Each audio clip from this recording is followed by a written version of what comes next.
আগের ভিডিওতে তো শেয়ার করেই দিয়েছি যে আমার দিদি রেডি হওয়াটা, আর যারা এখনো দেখোনি যাও গিয়ে দেখে এসো আর কমেন্ট করে বলো আমার দিদিকে কেমন লাগছে। তো আশীর্বাদের পর্ব শুরু হয়ে গেছে। পিসি আশীর্বাদ করে সোজা নিয়ে বসে পড়ে আমার দিদিকে আইবুড়ো ভাত খাওয়ানোর জন্য। আর এত খাবার দেখে আমার দিদি তো প্রথম থেকেই বলছে যে আমি খেতে পারবো না, কিন্তু নিয়ম রক্ষার জন্য এই সব কিছু একটু একটু করে মুখে দিয়েছে। আর আগের ভিডিওতে তো বলেই দিয়েছিলাম যে মেনু তোমাদের সাথে অবশ্যই শেয়ার করব।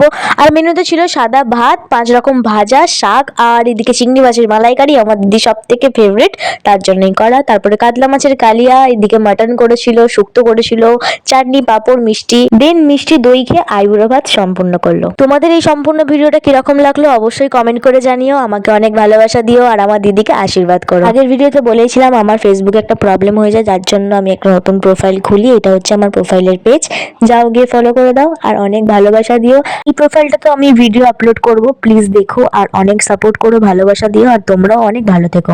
আজকের মতো টাটা।